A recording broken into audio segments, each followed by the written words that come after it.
விமானம் மத்திய தரைக்கடலிலே 35,000 அடி உயரத்திலே பறந்து கொண்டிருந்தது நண்பர்களே. காரணத்தோடு பதிவு செய்கின்றேன். எல்லா நாட்டுக்காரனும் அதுல இருக்கான்.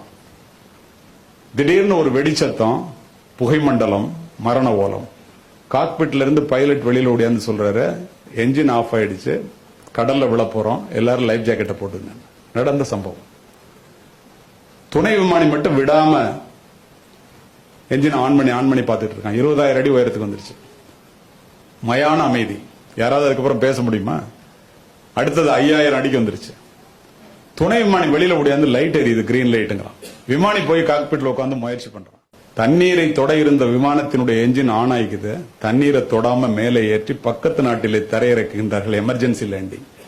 பத்திரிகை துறை நண்பர்கள் வந்து எல்லாரும் கேட்கறான், கடைசி இறப்பினுடைய விளிம்புக்கே போயிட்டு வந்துட்டீங்களே, கடைசியா என்ன நினைச்சீங்க? ஒருத்தன் மனைவியை சொல்றான், ஒருத்தன் நாட்டை சொல்றான், ஒருத்தன் வீட்டை சொல்றான், ஒருத்தன் பேங்க் பேலன்ஸை சொல்றான். என்னுடைய பிள்ளைகளை அனாதையாக விட்டு இறக்க போகிறோமே என்று அழுதேன் என்று சொன்ன 11 பேரும் இந்திய தந்தைகள் என்பதை மனதிலே பதிவு வைத்துக் கொள்வோம். அம்மாவிடம் ஒட்டிக்கொள்வோம், அப்பாவிடம் எட்டி நிற்போம். அம்மாவினுடைய அன்பு வெளிப்படையானது, அப்பாவினுடைய அன்பு வெளியே தெரியாதது. சாப்பிடவா அப்படின்னு கூப்பிடுறது அம்மாவுடைய அன்பு. சாப்பிட உட்காரும் போதே புள்ள சாப்பிட்டானு கேட்டுட்டு உட்கார்றது அப்பாவோட அன்பு. அம்மா தோசை மாதிரிங்க, சாப்பிட்டோன்னு ருசி தெரியும். அப்பா தோசைக்கல் மாதிரி என்ன சூடுபடுறாருங்கிறது ஒருத்தனுக்கும் தெரியாது. சொல்லலன்னாக்க வேற யாராவது சொன்னதான் தெரியும். உங்களை வளர்ப்பதற்காக, உன்னை படிக்க வைப்பதற்காக எத்தனை பேரிடம் கடன் பட்டிருப்பார். அந்த கடன்களை அடைக்க முடியாமல் எத்தனை அவமானங்களை சந்தித்திருப்பார். எத்தனை இரவுகளை கண்ணீரிலே கழித்திருப்பார்.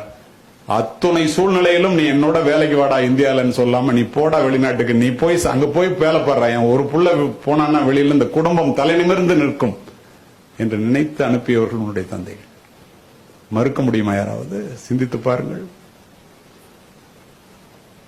நீ எல்லாம் எங்கடா உருப்பிட போற அப்படின்னு சொல்லிட்டு என் புள்ள எப்படியாவது உருப்பிடணுமேன்னு கடவுளை பார்த்து வேண்ட ஒரே ஜீவன் உலகத்துல அப்பா மட்டும்தாங்க. 5 வயசுல அப்பா ஹீரோவா தெரிவாரு, 20 வயசுல எதிரியா தெரிவாரு, 40 வயசுல தெய்வமா தெரிவாரு.